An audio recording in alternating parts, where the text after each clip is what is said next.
എല്ലാവർക്കും. ഹലോ, ഏത് സ്കൂളിൽ നിന്നാ എല്ലാരും? അയ്യോ, സ്കൂളിൽ നിന്നല്ലേ? ഷൂട്ട് കാണുന്നല്ലേ? ഇത് ഒരച്ഛന്റെ അമ്മയുടെ മക്കളാ. നിങ്ങളുടെ കുട്ടികളാണോ? ഇതിപ്പോ 7 പേരുണ്ട്, ബാക്കി 4 പേര് വീട്ടിലുണ്ട്. എന്താണ് ഇങ്ങനെ ഈ പിള്ളേർ? അത് ഇങ്ങനെയൊക്കെ എന്ന് പറഞ്ഞാൽ ചേട്ടാ ദൈവം തരുന്നതല്ലേ. പിന്നെന്ന് വെച്ച് കഴിഞ്ഞാൽ ഞങ്ങള് ഇത് നിയന്ത്രിക്കാൻ വേണ്ടിട്ട് ഒരുപാട് കാര്യങ്ങളൊക്കെ നോക്കി കിട്ടാ. ഇംഗ്ലീഷ് നോക്കി, ആയുർവേദം നോക്കി, ഹോമിയോ നോക്കി, യുനാനി നോക്കി. ഇതൊക്കെ നോക്കിയിട്ട് വീട്ടിലോട്ട് വന്ന് ഇവിടെ മുഖത്തോട്ട് നോക്കും.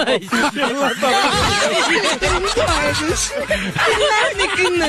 ഹണിമൂണിന് ഒരു സ്ഥലത്ത് പോയി. സ്ഥലപ്പേരെന്ന് പറഞ്ഞു. പെറു. ഞങ്ങള്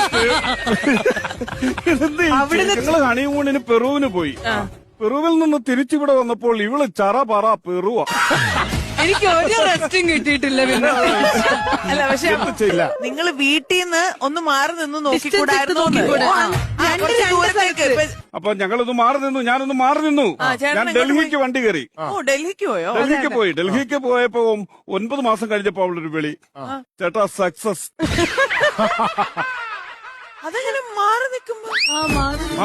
അതല്ലേ അതിന്റെ കോമഡി. ഞാൻ പറഞ്ഞു, ഞാൻ ഡൽഹിക്ക് ഇറങ്ങിയില്ലേ, ബസ് സ്റ്റോപ്പിൽ ചെന്നപ്പോഴാണ് ഞാൻ നോക്കിയപ്പോ ഫോണിന് ചാർജ് ഇല്ല. ചാർജ് ചെയ്യാന്ന് വെച്ചെടുത്തപ്പോ ചാർജ് എടുത്തില്ല. ഞാൻ ഒരു ഓട്ടോ വിളിച്ച് വീട്ടിൽ വന്നു. ഒരു 1 മണിക്കൂർ കുത്തിയിട്ടു. അതിനുശേഷമാണ് ഞാൻ പിന്നെ ഡൽഹിക്ക് പോയത്.